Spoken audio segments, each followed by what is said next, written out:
Bonjour à tous, bonjour à toutes.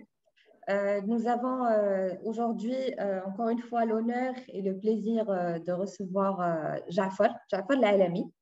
Jafar est un jeune entrepreneur inspirant, très courageux et très créatif. Il a réussi l'exploit de lancer 3 startups en France, dont AdDriver, une régie publicitaire qui est de nouvelle génération. Il va nous en parler peut-être tout à l'heure et de son deuxième projet aussi. Donc, bonjour Jafar. Bonjour Hannah. Marhaba bik. C'est un honneur de vous recevoir aujourd'hui. Merci beaucoup. Donc, avant de démarrer, je voudrais juste rappeler l'objectif de ces masterclass qui sont proposés par le Centre régional d'investissement de Marrakech SFI, l'objectif est de connaître l'entrepreneur et l'entreprise, la destination tout autant que le chemin parcouru, toujours dans cette ambition d'inspirer les gens qui nous suivent, de vous inspirer, vous les entrepreneurs, et de créer, on l'espère, de nouvelles aventures et de nouvelles vocations. Donc, Jafar, une première question, qui est Jafar Al-Alami? C'est une bonne question. En tout cas, merci beaucoup pour l'invitation. Alors, globalement, moi, je suis né, j'ai grandi à Marrakech. Donc, j'ai un grand frère et des parents aujourd'hui qui sont entrepreneurs.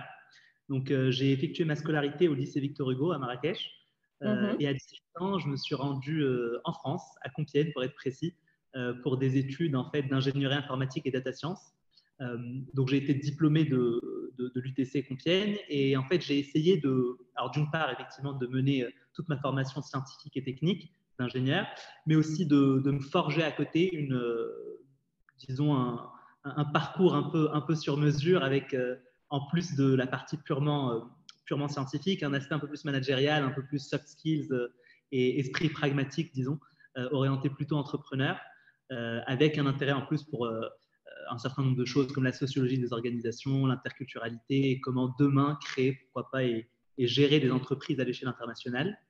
Et ensuite, je suis passé aux États-Unis, donc University of Texas at Brownsville, où j'ai creusé un peu plus des sujets comme l'e-commerce ou la data science, avant de rejoindre ensuite HEC Paris pour vraiment me spécialiser en entrepreneuriat, en lancement de business ou repreneuriat d'ailleurs, et une typologie d'entrepreneuriat aussi.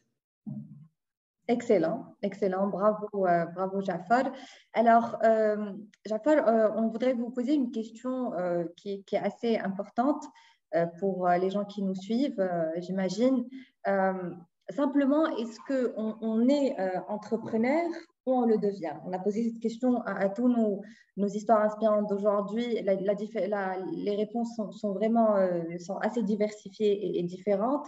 Et on est aussi intéressé par savoir, selon vous, en tant que jeune entrepreneur, quelles sont les principales qualités d'un bon entrepreneur, justement? Alors, je pense honnêtement que n'importe qui peut devenir entrepreneur avec un certain nombre de choses. Je pense que le bon entrepreneur, c'est quelqu'un qui se connaît bien, quelqu'un qui sait s'entourer et quelqu'un qui sait observer son environnement. Observer son environnement est fondamental parce que justement, c'est là où l'entrepreneur va déceler potentiellement des problèmes autour de lui et potentiellement donc des opportunités business.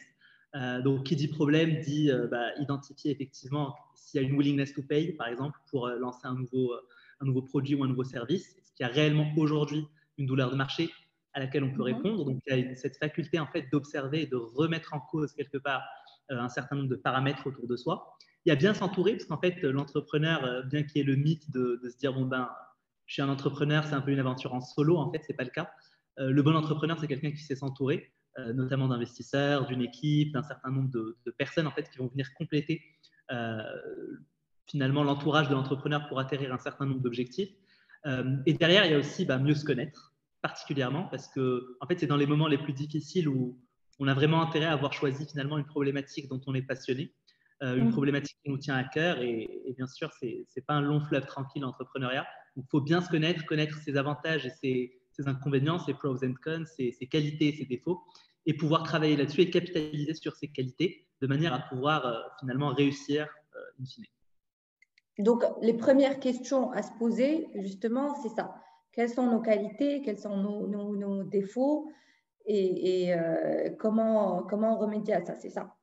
C'est ça, il faut se poser ces questions-là et surtout travailler sur ses avantages. C'est-à-dire que demain, en fait, il faut bien sûr pouvoir argumenter un certain nombre de choses devant les investisseurs, devant des équipiers potentiels. Effectivement.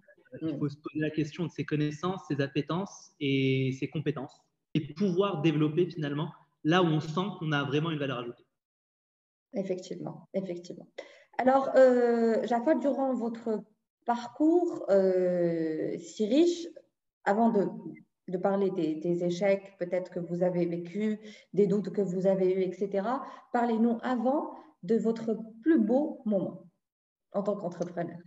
En tant qu'entrepreneur, alors c'était intéressant parce qu'au niveau de ma formation, déjà initialement à HEC, on a fait pas mal de choses en fait qui sortent complètement de l'ordinaire. Par exemple, on a fait un séjour à l'école navale, donc dans l'armée française, où effectivement on fait un parallèle avec le leadership en situation extrême.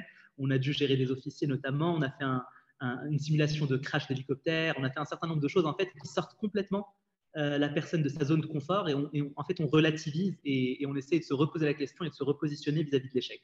Ça, c'est le premier élément. Le deuxième élément, c'est aussi, alors en entrepreneuriat, quand j'ai pu lancer par exemple Bonaparte, ce que j'ai adoré effectivement, c'est cette partie de crack something that is not solved, donc vraiment mettre le doigt en fait sur une vraie opportunité et résoudre un problème en fait qui nous dépasse et qui est un vrai problème et qui facilite largement la vie à un certain nombre de personnes. Donc on a l'impression qu'on se réveille le matin en se disant qu'en fait on apporte vraiment une vraie solution à des problèmes qui aujourd'hui sont subis par des personnes, et juste se dire qu'on a un mini impact sur la vie de quelques personnes, là pour moi c'est le plus grand bonheur. Excellent, excellent. Vous avez tout de même lancé 3 startups, n'est-ce pas, en France. Pendant cette aventure, vous avez aussi, j'imagine, des moments d'échec, des doutes. Vous vous êtes remis en cause peut-être. Vous avez vécu beaucoup de difficultés. Vous avez dû surmonter énormément d'obstacles. Est-ce qu'il y a quelque chose en particulier qui vous a tellement appris, qui vous a apporté tellement de nouvelles choses que vous avez envie de la partager avec les gens qui nous suivent? Oui, alors il y a eu effectivement plusieurs échecs. Alors déjà, pour un peu set-up le décor, pour moi, le succès, c'est justement d'aller d'échec en échec et d'en faire un apprentissage quelque part. Donc ça, c'est absolument fondamental. Le premier échec qu'on avait fait en lançant PeersUp, donc ma toute première startup, on essayait en lançant quoi, pardon?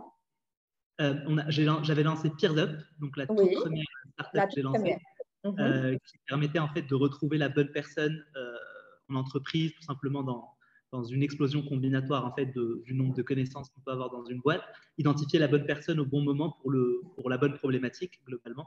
Donc c'est du knowledge management. Et en fait, le gros problème qu'on avait, c'est que tout d'abord, on avait mal étudié en fait le problème. Pour nous, c'était plus un nice to have. Enfin, à la fin, c'était plus un nice to have qu'un must have.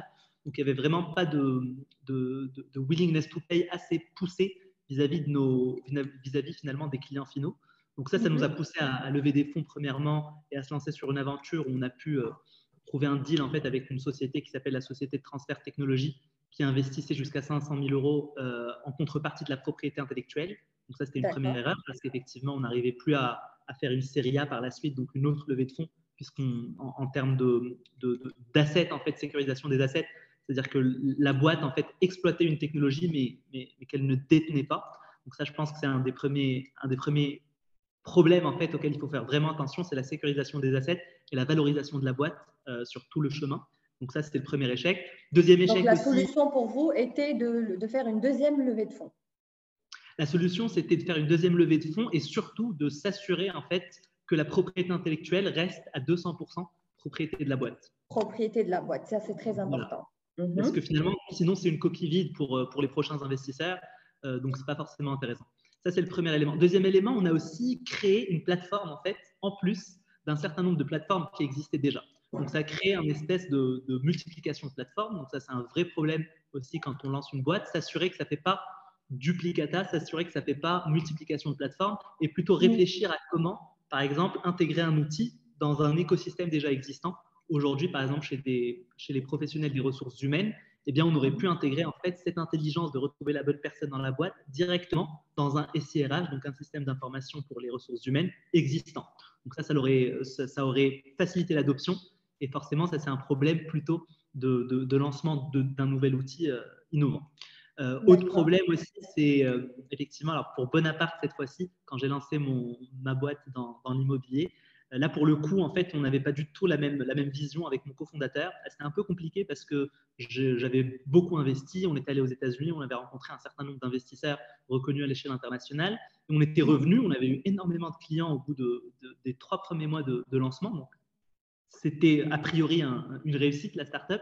Mais en fait, on s'est rendu compte que lorsque une grosse assurance voulait nous racheter notamment et prendre 80% du capital, eh bien, mon cofondateur ne voulait pas parce qu'à 45 ans, il me disait qu'il voulait rester majoritaire dans sa boîte, alors que pour moi, à 24 ans, à l'époque, j'étais bien content qu'on ait déjà une énorme boîte qui voulait rentrer au capital. Donc ça, c'est fondamental et ça pose la question de trouver la bonne personne avec laquelle vous voulez créer une boîte, de manière générale, parce que c'est dans les moments les plus difficiles, en fait, qu'une divergence de vision ou un non-alignement parfait, en fait, ça fait que quand bien même la boîte fonctionne bien, mais comment vous avez réussi du coup à surmonter ce problème en particulier? Alors ce problème, concrètement, honnêtement, j'ai dû vendre mes parts pour me séparer de cette association, tout simplement. J'ai dû vendre mes parts et potentiellement apprendre de cet échec-là en me disant qu'in fine, il faut vraiment faire une due diligence avec les personnes avec lesquelles vous voulez tout simplement opérer. Il faut demander aux gens avec lesquels ils ont déjà travaillé, il faut demander à l'entourage, il faut vraiment regarder les expériences passées et comprendre en fait comment la personne réfléchit, comment la personne réagit face à l'échec et comment, devant une grosse décision, eh bien, effectivement, on arrive à opérer ensemble et sécuriser un certain nombre de choses, le pacte des associés, les statuts, de manière à défendre un maximum les intérêts des deux parties et se poser vraiment la question toute simple de comment tu te vois dans 5 ans, comment tu vois la boîte dans 5 ans et est-ce que demain, concrètement, il y a une répartition des tâches qui est à 200% bien huilée, sans qu'il y ait d'overlap forcément. Et surtout, si demain on a une proposition de rachat de la boîte, eh bien, quel est toi ton objectif? Est-ce que ce serait plutôt de continuer à la développer? Est-ce que ce serait s'en défaire le plus rapidement possible, etc. Il y a un certain nombre de questions qu'il faut absolument poser. Et ça, c'est un peu… si c'était à refaire, c'est ce que j'aurais fait. Excellent, excellent. Ben, bravo réellement pour avoir trouvé cette solution-là et avoir appris autant. En parlant toujours de moments difficiles, je dirais pas d'échec, mais de difficultés, le Covid, la crise quand même, a été un moment dur pour tout le monde, pour vraiment beaucoup de personnes. Mais malgré ça, vous n'avez pas cessé d'innover tout de même. Vous n'avez pas cessé de vous rénover vous-même, d'inventer de nouvelles choses, d'essayer de nouvelles aventures. Racontez-nous un peu votre expérience avec cette période-là et cette crise-là. Alors pour moi, cette crise, c'est une source d'opportunités infinie parce que, en fait, forcément, une crise apporte un changement des usages, un changement Tout à fait. Finalement, un changement complètement même des règles classiques qui sont établies quand il n'y a pas de crise, forcément. Donc, une fois qu'on a dit ça, en fait, ce que je me suis dit, c'est que le Covid, forcément, ça va ralentir forcément un certain nombre de choses dans l'économie, mais ça permet de réfléchir, en fait, à finalement des nouvelles façons de voir le monde. Donc, il y a effectivement la partie capital économique où on repense la manière de générer des revenus, où on repense le patrimoine de demain. Donc, ça, c'est un premier élément. Le deuxième élément, c'est qu'au-delà du capital économique, il y a un capital social. Donc, on peut toujours travailler son réseau, on peut toujours travailler les relations activables, on peut toujours continuer à échanger avec des investisseurs potentiels, réfléchir, pourquoi pas faire des masterclass, pourquoi pas réfléchir à des communautés de savoir, à faire de l'intelligence collective, pourquoi pas avec d'autres entrepreneurs, avec d'autres CEO, avec d'autres CTO, etc. Ça, je pense que c'est quelque chose qui peut ouvrir aussi pas mal de scope et pas mal d'opportunités potentielles. Il y a aussi le capital symbolique. Bon, pourquoi pas se former un peu plus, constituer des connaissances et des compétences supplémentaires. Je dis n'importe quoi, par exemple en business, en marketing international, en paramètres interculturels, apprendre une nouvelle langue, des choses qui peuvent potentiellement aider à l'expansion internationale d'une boîte qui aujourd'hui fonctionnerait bien dans un pays et qui serait du coup duplicable sur d'autres pays. Et il y a enfin le capital culturel sur lequel il faut travailler, c'est-à-dire le savoir-être, le pathos, le lagos et l'éthos, c'est-à-dire la manière de la rhétorique, la dialectique, la manière avec laquelle on place des arguments et avec lesquels on peut potentiellement fédérer demain une équipe etc. Donc, je pense que le Covid m'a permis notamment de prendre un peu de recul, de réfléchir le capital économique, social, symbolique et culturel, et de finalement renaître et revenir encore plus fort une fois que finalement le confinement s'est dissous. Intéressant, intéressant. Effectivement, il faut savoir profiter d'une crise et en sortir un maximum d'opportunités, saisir les opportunités qu'elle nous sert, clairement. Jafar, vous êtes de Marrakech, vous êtes marocain. Est-ce que pour vous, on va dire, il est facile d'être entrepreneur au Maroc et pour la région Marrakech-Safia en particulier, est-ce que vous pensez qu'elle offre de bonnes conditions pour réussir? Alors, je pense qu'aujourd'hui, plus que jamais, clairement, il y a énormément d'initiatives qu'on peut voir émerger. Il y a énormément de choses. Aujourd'hui, je pense qu'au Maroc, on commence de plus en plus à intégrer, et dans la région Marrakech-Safia également, on commence à intégrer vraiment cette nécessité justement de pouvoir créer de la valeur, de pouvoir identifier des vraies douleurs de marché et de proposer des solutions qui sont dollarisables et qui peuvent potentiellement apporter de la valeur non seulement à l'entreprise, mais aussi à l'écosystème de manière générale. Donc ça, je suis certain qu'on s'inscrit dans cette vague-là. Maintenant, il y a beaucoup de choses à faire parce que c'est bien d'identifier les choses positives, mais c'est encore mieux d'identifier les choses négatives de manière à pouvoir travailler dessus. Je pense qu'il faut absolument qu'on trouve un moyen déjà de faciliter un peu plus la structure et le lancement d'une entreprise. C'est-à-dire qu'on le voit même quand on compare les États-Unis et la France. Aujourd'hui, en France, ça prend un peu plus de 10 jours pour lancer une start-up versus un jour aux États-Unis. Donc, c'est quand même assez contraignant. Je pense qu'aujourd'hui, il faut faciliter les choses en créant un statut start-up, notamment pour une petite entreprise au Maroc. Je pense que c'est fondamental de créer des communautés de savoir, c'est-à-dire qu'il y a une sorte de capitalisation des connaissances qui est réalisée par exemple à la Silicon Valley, quand on va voir à Berkeley ou encore à Stanford et dans tout l'écosystème finalement de la Silicon Valley, il y a des communautés de savoir, il y a de la capitalisation des connaissances, il y a des knowledge base en fait qui font que l'entrepreneur de demain bénéficie des échecs et des réussites de l'entrepreneur d'hier. Et ça, c'est absolument fondamental parce qu'on n'a pas à recréer la roue à chaque fois. Et on crée une sorte d'écosystème qui s'entraide et on arrive à aller beaucoup plus vite. Et au lieu de réaliser des acquis en fait, au bout de 10 jours, en fait, on les réalise au bout d'un jour. Donc, il y a une notion de timing en startup de manière générale qui est fondamentale. Derrière, dernier point, je pense, d'amélioration qu'il faut absolument atterrir aussi au Maroc, c'est cette espèce de lancement en fait, de business directement à l'échelle internationale. C'est-à-dire que je trouve que c'est dommage qu'aujourd'hui, on focus beaucoup sur les problèmes qui peuvent potentiellement être directement sur un marché local, ce qui est fondamental. Sauf que je pense que dès le début, il faut réfléchir à comment cette problématique, qu'on adapte finalement au marché local, parce que c'est important de l'adapter, comment demain, elle peut servir à l'international et comment demain, je peux créer des world-class players et comment demain, le Maroc peut créer des licornes, des startups valorisées à plus d'1 milliard d'euros, voire des décacornes, plus de 10 milliards d'euros, etc. Et ça, je pense que c'est fondamental parce qu'on a les talents, on a des personnes absolument brillantes et on a un écosystème qui peut nous permettre de faire ça. Et je pense que demain, on doit évoluer vers une économie de la connaissance et pourquoi pas de former les plus jeunes dans les lycées, dans les écoles, etc., à entreprendre dès le début, à leur donner des acquis et à montrer que finalement, au-delà des métiers classiques, médecins, avocats, etc., on peut aussi recréer le monde un peu comme on le souhaite. Et tout est à notre disposition. Maintenant, il faut donner cette culture de risk-taking et de création, tout simplement. Et il faut vraiment l'inculquer aux plus jeunes aujourd'hui. Effectivement, il faut tout à fait l'instaurer dans la culture et pourquoi pas dès les études. Oui, effectivement. Jafar, vous êtes créateur de AdDriver, enfin, fondateur de AdDriver et aussi cofondateur, si je ne me trompe pas, de Street for Fit. C'est ça? Alors, je suis associé chez AdDriver. Donc, j'ai rejoint Adrien Latour, qui est lui fondateur d'AdDriver. Effectivement, je suis fondateur de Street for Fit. Alors, parlez-nous un peu de ces deux startups. Qu'est-ce que vous faites? Quel est l'objectif de ces deux entreprises? Ouais. Alors, AdDriver, j'ai rejoint quand la startup était toute jeune. Il y avait le CEO du coup et fondateur à l'époque. Et moi, j'ai dû effectivement repenser la startup de manière à ce qu'elle soit scalable d'un point de vue technique et scientifique. Et en fait, on a recréé en fait complètement la mesure d'audience. Donc aujourd'hui, quand on fait de la publicité sur Facebook, sur le digital, c'est facile d'avoir le retour sur investissement parce qu'on sait qu'en mettant, je dis n'importe quoi, 50 dirhams, voici l'impact qu'il y a eu sur l'audience finale. Là, ce Donc, qui est intéressant, c'est qu'on s'est dit… expliquez-nous un peu le concept déjà d'AdDriver. Alors, AdDriver, c'est concrètement faire de la publicité en extérieur, mais pouvoir avoir une mesure d'audience et d'efficacité publicitaire claire. C'est-à-dire que si jamais demain, je mets 100 € sur une publicité extérieure, concrètement, combien de personnes l'ont vu?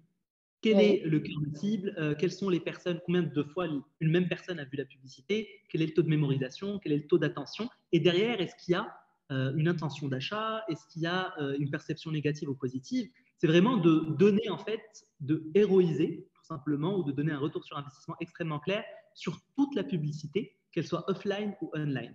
Donc, c'est de se dire demain, pourquoi pas aller voir un Nike et lui dire ton budget en fait de communication monde, qui est de 10 millions d'euros, supposons, je dis n'importe quoi, ben, en fait, voici comment tu dois le dépenser et voici les dispositifs médias les plus à même à maximiser ton reach auprès de ton audience finale.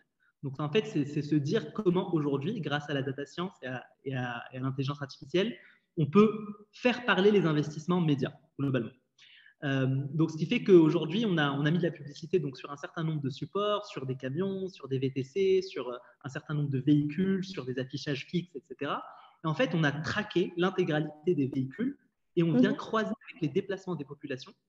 Et en fait, on arrive à estimer concrètement combien de personnes ont regardé la publicité, est-ce qu'il y a une intention d'achat, etc., etc. Et donc ça, c'est assez intéressant parce qu'on repense complètement la publicité de demain en la rendant beaucoup plus mesurable, en fait, et de se dire que demain, en fait, on peut questionner concrètement les investissements médias et les investissements dans de la publicité. Et comment vous avez eu cette data de trafic, ces chiffres? Comment vous avez réussi à les avoir? C'est tout de même pas facile. Ouais, c'est pas si facile que ça. Alors, c'est une bonne question. Alors, d'abord, on a dû traquer, bien sûr, tous les supports pubés. Donc, ça, on a mis en place un objet IoT, donc Internet of Things. Donc, c'est un boîtier, en fait, un tracker qu'on est venu installer sur tous les véhicules. Donc, on arrive à restituer en temps réel où circule la publicité. Ça, c'est le premier élément. Le deuxième élément, c'est justement comment traquer les gens. Donc, il y a beaucoup de choses. Alors, en fait, on a ce qu'on appelle des MAID. Donc, c'est des Mobile Advertising IDs. Donc, en fait, concrètement, c'est le GPS des téléphones de plus de 20% de la population française. Aujourd'hui, on arrive à les suivre. Alors, comment on arrive à les suivre? En fait, quand vous vous connectez sur une application, je dis n'importe quoi, supposons l'application de Nike, en fait, vous donnez un consentement. Et quand on donne un consentement, en fait, sur l'exploitation des données, bien sûr, il y a plusieurs finalités extrêmement claires pour lesquelles on donne un consentement. En fait, on donne un consentement sur l'exploitation, par exemple, des données GPS. En fait, nous, on va venir sur la chaîne de collecte des données, récupérer de manière anonyme, parce qu'on s'en fout que ce soit monsieur X ou madame Y, de manière anonyme, plus de 20% des déplacements des populations. Donc, supposons que sur un axe routier, il y a un camion pubé qui passe. Eh bien, sur l'axe routier, au moment où il passe, moi, je suis capable de faire un cône de visibilité et de comptabiliser le nombre de personnes qui regardent la publicité. Bien sûr, il s'agit de… qui sont derrière, exactement. Donc, on crée un cône de visibilité. Donc, en temps réel, on peut comptabiliser sur toute une campagne Nike, je dis n'importe quoi, à l'arrière de… Disons, on met Nike à l'arrière de 50 camions en Nouvelle-Aquitaine pendant un mois. En fait, je suis capable de comptabiliser tout ça grâce à notre infrastructure Big Data et je suis capable de dire combien de personnes ont regardé la publicité. Et derrière, encore plus que ça, je suis capable de faire du retargeting digital, c'est-à-dire une fois que j'ai identifié monsieur X et madame Y qui ont regardé la publicité à l'arrière du camion, je peux leur retargeter la même publicité sur support digital, sur Waze, sur Spotify, sur un certain nombre de médias. Et derrière, je peux même faire du drive to store, identifier les magasins Nike et voir quel a été le lift en magasin, donc la mesure de l'incrément. Concrètement, quel a été le pouvoir de la publicité sur le magasin, sur l'incrément en magasin. Et derrière, on va parfois même un peu plus loin et on est capable de géolocaliser l'intérieur des magasins.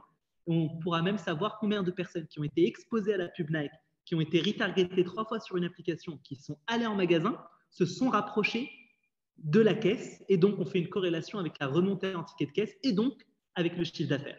Donc, c'est assez puissant parce qu'on sait concrètement sur toute la chaîne d'exposition quel a été l'impact de la publicité sur le revenu généré à la fin. Donc, ça donne un aspect de ROI qui est très, très poussé et finalement qui n'existait aujourd'hui qu'en online. Effectivement. Pouvoir traquer et aller jusqu'à dire quel a été le taux de conversion, je vous l'accorde, c'est vraiment impressionnant. C'est vraiment impressionnant. Bravo, bravo, Jafal. En parlant toujours d'AdDriver, on a une des personnes qui nous suivent vous demande alors comment a été financé AdDriver. Alors, il y a eu beaucoup de financements différents. Il y a eu une première levée, effectivement, auprès de Family Office de 2,6 millions d'euros au bout d'un an d'existence d'AdDriver. Ensuite, on a fait une deuxième levée, effectivement en intégrant ce qu'on appelle des private equity, donc des gros fonds en fait qui ne sont pas forcément du capital risque, mais du coup qui investissent en fait dans des business qui peuvent potentiellement servir à un certain nombre d'industries. Donc nous, typiquement, en fait, en collectant les données des populations et en collectant les données des camions, des VTC, etc., en fait, on arrive à devenir expert sur 3 domaines. C'est-à-dire que demain, en fait, encore plus que les publicités qu'on arrive à vendre, on va vendre de la data.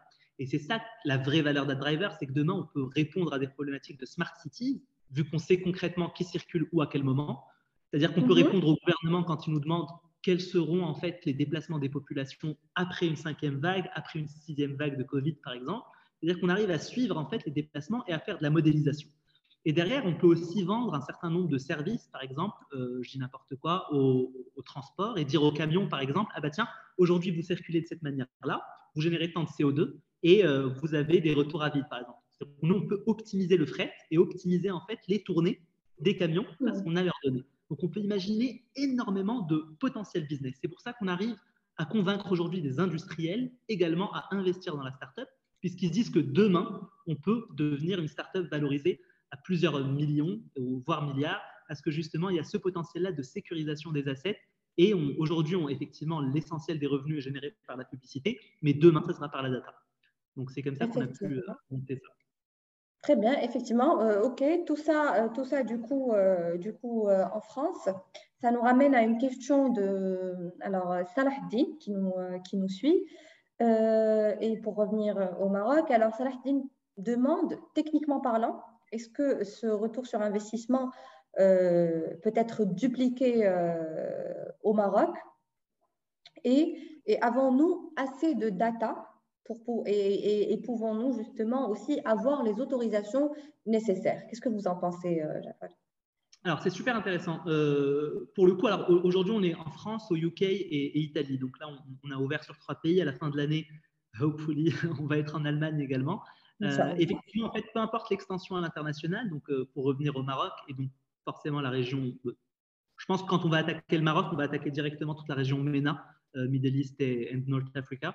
Je pense que ça revient même parce que, in fine, les camions, une fois qu'on arrive à avoir le consentement des sociétés de transport. C'est-à-dire qu'aujourd'hui, on va targeter directement une société de transport, par exemple, qui a 500 camions. Donc, il faut effectivement le consentement de la société, mais il faut aussi le consentement explicite des chauffeurs potentiels qui vont conduire parce qu'on va suivre leur tracking avec précision. Donc, tout ça, ça se monte avec un DPO, donc un Data Protection Officer qu'il faut embaucher et qui s'assure tout simplement que les chaînes de collecte sont validées end-to-end. Ça, c'est le premier élément par rapport à ces données-là. Ensuite, on a les données de déplacement des populations. Et là, effectivement, c'est le tracking des smartphones.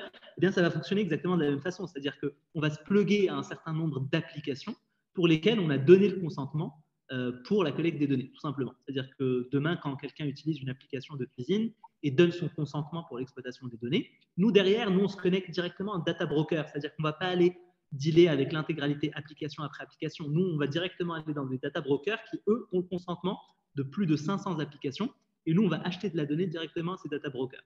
Donc, on va exploiter de la donnée volumétrique par rapport aux personnes qui circulent. Après, on n'exploite pas que ce type de données-là. On exploite aussi les trackers, typiquement de TomTom ou de Coyote, par exemple, qui sont les trackers des véhicules. On exploite des données de l'INSEE, qui sont, par exemple, les données statistiques données par le gouvernement, qui vendent, par exemple, des TMJA, le trafic journalier moyen annuel sur des tronçons routiers. Donc, l'idée, c'est vraiment de cross-valider en fait un certain nombre de méthodologies et de sources de données très diverses pour atterrir un algorithme assez smart et assez solide qui peut faire de la mesure d'audience. Donc oui, au Maroc, ça peut fonctionner exactement. Donc, c'est tout à fait applicable finalement, oui, pourquoi pas. Donc, quand est-ce que vous vous installez au Maroc alors? C'est ça. Alors, dans la région, plus précisément. Dans la région, précisément. Effectivement, alors ça peut être super intéressant. Je pense que c'est pour ça que tout à l'heure, je parlais de dimension internationale. C'est hyper intéressant de lancer un business au Maroc pour faire évoluer les choses, mais ça n'empêche pas aussi de pouvoir le piloter à distance pour l'extension à l'international. Parce qu'une fois qu'on arrive au Maroc, en fait, c'est exactement les mêmes paramètres pour toute l'Afrique, in fine, et pour le Middle East de manière générale. Donc, moi, j'ai vraiment cette vision très directement go international, parce que je pense qu'on a tous les capacités de le faire. Et une fois que c'est scalable et que ça fonctionne de la même façon, c'est pour ça que la question était très pertinente, en fait, on peut imaginer l'étendre sur finalement l'échelle internationale. L'échelle internationale. Très bien. Bah, on vous attend ici au série alors pour vous accompagner dans ce lancement, Inch'Allah, dans la région. Alors, on a parlé d'Adriver. Vous êtes aussi cofondateur de Street for Fit, un concept très, très intéressant aussi. Exact. Alors, Street for Fit, c'est super intéressant parce que c'est venu d'un constat selon lequel, en fait, on a plusieurs sportifs de haut niveau qui sont issus de quartiers populaires et qui ont été champions olympiques, qui ont eu des médailles d'or, des médailles d'argent, etc. Sauf que ces gens-là, aujourd'hui, en fait, ils vivent dans la précarité. C'est-à-dire qu'ils font soit chauffeur Uber, soit concierge, etc. Un certain nombre de métiers, en fait, qui ne sont pas forcément ce qu'ils aiment le plus, c'est-à-dire le sport, alors qu'ils ont une passion pour ça. Et en fait, en France, ces gens-là, si jamais ils n'ont pas un diplôme qui s'appelle le BPJEPS et qui coûte plus de 8 000 euros, ils ne peuvent pas exercer. Donc nous, qu'est-ce qu'on s'est dit? Comment on peut créer un pont entre deux mondes que tout sépare, le monde justement de ces sportifs de haut niveau issus de quartiers éloignés de l'emploi et le monde des entreprises. Et en fait, on est allé voir Nike, on est allé voir Renault, on est allé voir Saint-Gobain, un certain nombre d'énormes entreprises du CAC 40. On leur a dit, écoutez, si jamais on intègre le sport pour les salariés de vos entreprises, vous augmentez la qualité de vie au travail, vous augmentez la rétention des talents, vous augmentez un certain nombre de choses, vous réduisez l'absentéisme et le présentéisme, parce qu'in fine, les gens sont beaucoup plus heureux au travail, parce que le sport, ça crée du lien entre les collaborateurs, et en plus de ça, ça permet d'être beaucoup plus productif. Donc, par rapport à ça, c'est hyper intéressant d'un point de vue RH. Ensuite, il y a l'aspect, écoutez, si vous aidez des sportifs de haut niveau issus de quartiers populaires, en plus de ça, à vivre de leur passion, c'est hyper intéressant d'un point de vue RSE, responsabilité sociale et environnementale d'entreprise. Donc, ils ont un réel impact social en finançant des cours qui sont faits par des gens qui n'auraient pas pu faire ça sans cette entreprise-là. Donc, on a surfé sur la partie RSE, sur la partie RH et qualité de vie au travail pour convaincre un certain nombre d'entreprises pour justement intégrer des cours de sportifs de haut niveau, mais pas que sur l'aspect physique, c'est-à-dire qu'on a le coaching physique, on a le coaching mental aussi, comment aujourd'hui un sportif de très haut niveau qui a subi plusieurs échecs, un champion du monde par exemple en sport de combat, peut venir pitcher devant un COMEX d'une énorme boîte du CAC 40, chez Danone ou autre, et expliquer comment se relever après un échec, expliquer comment devenir 7 fois champion du monde et toujours se relever. Donc il y a un certain nombre en fait de parallèles entre l'état d'esprit d'un sportif, la qualité finalement de vie d'un sportif, et finalement des grands managers, le COMEX, etc. Donc, on a aussi établi du coaching mental et enfin du coaching nutritionnel, parce qu'on finalement, we are what we eat, et in fine, c'est hyper relié. Voilà, des conseils à des collaborateurs, etc. Donc, c'est pour ça qu'on a pu créer en fait le pont entre ces deux-là. Ensuite, rapidement, on a eu la mairie de Paris qui a voulu nous aider aussi dans le cadre des JO Paris 2024 qui approchent. On a eu Nike aussi qui nous a proposé une collaboration en créant des cours de sport en plein cœur de Paris pour aider les gens à se bouger et à faire un peu plus de sport, etc. avec les deux marques Nike et Street for Fit. On a eu d'énormes coups de presse aussi où effectivement c'était hyper intéressant pour des BFM TV et des grosses entreprises de véhiculer en fait ça et de montrer qu'on peut faire de l'entrepreneuriat social qui fonctionne bien, qui a un impact positif et qui permet à des gens tout simplement de se réveiller et de sentir que grâce à Street for Fit quelque part, ils peuvent vivre de leur passion, ils peuvent avoir un emploi du temps qui est chargé de cours chez des grandes entreprises et parce que eux c'est des sportifs, c'est pas des business, c'est-à-dire que c'est hyper compliqué pour eux d'aller justement démarcher ces grosses entreprises et d'offrir leurs services. Donc c'est un peu l'objectif de Street for Fit, c'est vraiment de créer ce cercle vertueux et de devenir un vecteur d'opportunité pour les entreprises, pour les sportifs, pour la société de demain, globalement. Et donc, à part les partenaires, des partenaires comme la mairie ou comme Nike, quels sont aujourd'hui les principaux clients de Street for Fit? Alors, on a vraiment les grosses sociétés du CAC 40, mais on a aussi beaucoup de startups pour lesquelles la qualité de vie au travail est importante. C'est-à-dire qu'on a aussi mis en place, par exemple, des séances de yoga dans un certain nombre de startups d'une cinquantaine de personnes, où effectivement, entre midi et 2, on a un sportif de haut niveau qui vient et qui fait des séances de yoga pour apprendre le lâcher-prise, pour faire un peu de sophrologie, pour faire un peu de coaching mental, tout simplement, et de permettre aux gens, en fait, d'être beaucoup plus aptes et beaucoup plus en congruence, c'est-à-dire en alignement avec eux-mêmes, finalement, pendant ces cours-là. Donc, c'est hyper intéressant. Finalement, cette culture de bien-être chez l'entreprise est très importante pour vous. C'est ça. Elle est absolument fondamentale et je pense que finalement, on s'en rend compte aux États-Unis et en Angleterre, par exemple, il y a de plus en plus d'outdoor coaching qui se font, par exemple, entre je sais pas moi, entre 16h et 16h30 par exemple, pour couper un peu la monotonie de la journée. Et c'est hyper important parce que le sport, finalement, ça génère des endorphines, ça génère de la dopamine et ça permet en fait de se mettre en fait dans un personnage qui nous permet d'être beaucoup plus productif et beaucoup plus conscient et beaucoup moins en fait spectateur de notre journée, mais beaucoup plus acteur de notre journée. Est-ce que, Jafar, est-ce que vous avez eu à pitcher votre solution, votre offre de service à une entreprise qui justement n'a absolument pas cette culture, mais que vous avez réussi à convaincre et quelque part, vous avez réussi aussi peut-être à changer la culture chez l'entreprise, chez le client? Si oui, d'abord, est-ce que vous l'avez fait ou pas? Et si oui, comment vous avez réussi à convaincre ce client-là? Alors, c'est hyper intéressant. Oui, on l'a fait. On l'a fait avec le groupe Casino, notamment, donc, qui ont Franprix, Monoprix, etc. Donc, c'est la grande distrib. C'était super intéressant parce qu'en fait, il a fallu, une fois qu'il faut convaincre justement une entreprise d'un vrai problème et qu'elle ne s'en rend pas compte, il faut passer par un processus qui s'appelle la dollarisation. La dollarisation, c'est de se dire aujourd'hui, concrètement, combien ça vous coûte de ne pas avoir ça. C'est-à-dire qu'aujourd'hui, vous avez de l'absentéisme qui vous coûte tant. Vous avez du présentéisme, c'est-à-dire des gens qui sont là à être assis au niveau de leur bureau, mais qui génèrent zéro valeur. Vous avez un certain nombre de personnes en fait, dans la boîte qui travaillent sur le même palier, mais en fait qui ne se connaissent même pas alors qu'ils travaillent sur le même palier depuis 3 ans. Donc, en prenant en compte un certain nombre de choses, on dit, bon, bah, écoutez, donc il y a, je dis n'importe quoi, allez, 20% du temps du salarié qui est perdu à ne rien faire à cause de ces éléments-là, alors que si on intègre justement le sport et le coaching mental et le bien-être en entreprise, en fait, on améliore ces paramètres-là et en fait, vous gagnez 20% de la masse salariale aujourd'hui. Donc 20% de la masse salariale, c'est juste énorme. Donc on leur dit, regardez aujourd'hui combien ça vous coûte de ne pas avoir notre solution, 20% de la masse salariale.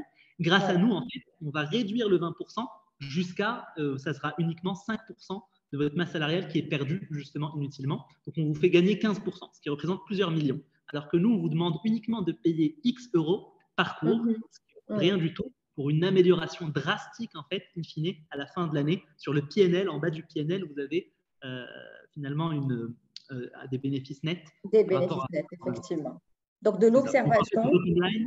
Bottom line, il faut toujours aller sur les deux centers. Hein. On a le profit center, montrer qu'on va double the efficiency, ou bien reduce the cost, le deuxième center, le cost center.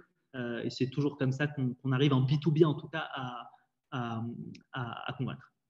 Tout à fait, tout à fait. Ben, bravo, bravo. Jafar, j'en profite pour prendre une autre question qui vous a été posée, une recommandation plutôt qui vous a été demandée. Donc, vous avez Salahdine non, pardon, Yacine plutôt, qui vous demande pensez-vous qu'une start-up de gestion des retours à vide des véhicules peut-elle réussir au Maroc? Un conseil alors, à donner. Ouais, c'est intéressant. Oui, pourquoi pas. En fait, globalement, l'objectif, c'est qu'à partir du moment où on traque l'intégralité des véhicules, on va pouvoir créer tout simplement une modélisation des déplacements. Donc, il faut comprendre qu'effectivement, tous ces véhicules-là tournent autour d'un même dépôt. Comment sont répartis les dépôts sur le territoire national? Donc, ça, pour le coup, moi, je suis très scientifique à ce niveau-là. C'est-à-dire que je veux bien répondre à cette question, mais moi, mon premier réflexe, ce serait de dire collectons la donnée. Voyons concrètement comment se déplacent les camions, est-ce qu'il y a des retours à vide ou pas, quels sont les parcours génériques des différents camions, et à partir de ce moment-là, faire de l'optimisation de fret, pourquoi pas, faire de l'optimisation de tournée. Concrètement, comment aujourd'hui sont fournis les dépôts, est-ce que c'est possible d'optimiser entre deux dépôts un passage? Donc, ma réponse serait oui, mais sous prétexte d'avoir les bonnes données et de prendre une décision data-driven avant d'y répondre. Très, très bien, très, très bien. Ben voilà, Yacine a sa réponse. On lui souhaite beaucoup de succès. On lui souhaite qu'il réussisse dans sa nouvelle aventure. Très bien. Jafar, écoutez, merci infiniment. Merci. Ce fut un plaisir d'échanger avec vous. Merci pour votre générosité. Merci d'avoir partagé tout ça avec nous et d'avoir, j'en suis certaine, inspiré beaucoup de personnes. Je vous laisse maintenant, comme on a fait un peu avec tout le monde, je vous laisse vous adresser directement aux entrepreneurs qui nous suivent et leur dire un dernier mot pour conclure. Eh bien, écoutez, soyez résilients. Je pense que la résilience est la clé de la réussite, indubitablement. Et la résilience, pour moi, elle tourne autour de 3 axes. Encore une fois, c'est bien se connaître à 200%, Bien s'entourer, c'est fondamental. On ne peut pas réussir tout seul et les Américains le disent à juste titre, your network is your net worth. Donc ça, c'est absolument fondamental. Et enfin, bien observer et ne pas se dire qu'aujourd'hui, on est tout seul et notre startup qu'on lance va réussir si on ne fait pas une vraie analyse des données marchés, si on n'a pas une vraie willingness to pay derrière et que ce soit un vrai problème pour lequel il y a une vraie customer perceived value qui va venir justement développer le business. Et encore une fois, comme j'ai dit tout à l'heure, avoir cet aspect vraiment international parce qu'on a les capacités pour et réfléchir à scaler et à devenir des world class players parce que le Maroc a absolument toutes les cartes en main et maintenant il faut juste décliner le plan d'action et faire en sorte qu'on soit une startup nation. Excellent, excellent. Jafar, merci, merci infiniment. Merci, Je vous souhaite beaucoup de succès encore et encore, beaucoup de nouvelles bonnes idées et de nouveaux projets. Et merci, je vous dis, bon courage aux j'espère. entrepreneurs marocains. Exactement. Et je vous dis, j'espère à très bientôt. À Merci bientôt. encore. Merci beaucoup. Merci. Merci, Anna. Au revoir. Au revoir. Salut.